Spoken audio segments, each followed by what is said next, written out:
Hello everyone.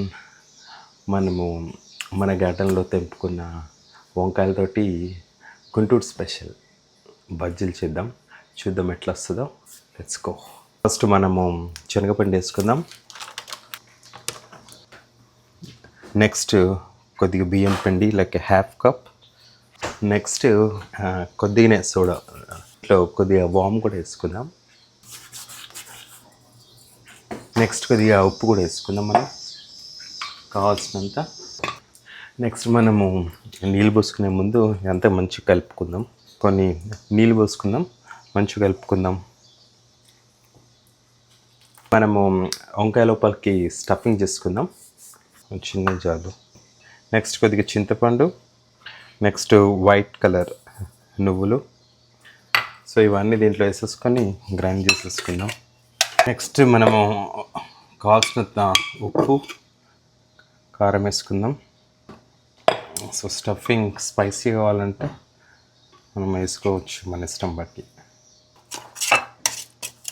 Next మనము cut చేసుకొని లోపల స్టఫింగ్ పెట్టుకుందాం. సో కట్ చేసుకున్న వంకాయలని ఈ వాటర్లో సోక్ చేసుకున్న నానబెట్టుకున్నాం. కొద్దిగా ఉప్పు వేసుకొని నానబెట్టుకున్నాం. నెక్స్ట్ నూనె వేసుకుందాం.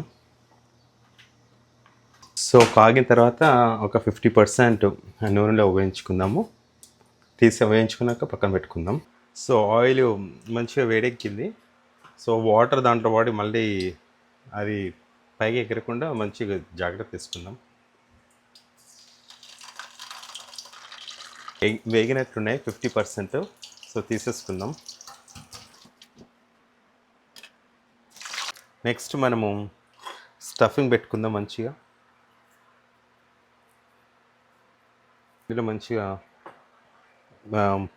డిప్ చేసుకొని మంచిగా ముంచుకొని ఇక మంచిగా గోల్డెన్ కలర్ వచ్చే వరకు అయిన తర్వాత తీసేసుకుందాం.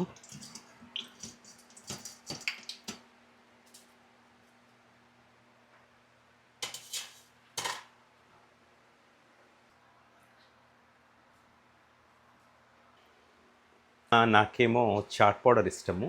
మీకు కావాల్సింటే మీరు కారం పౌడర్ వేసుకోండి, మీ ఇష్టం. ఇప్పుడు ఒకటి ట్రై చేద్దాం ఎట్లా వచ్చిందో. సూపర్, బాగా వచ్చింది. మీరు కూడా ట్రై చేయండి. ఓకేనా? ఓకే మరి, సీ యూ సూన్. బాయ్.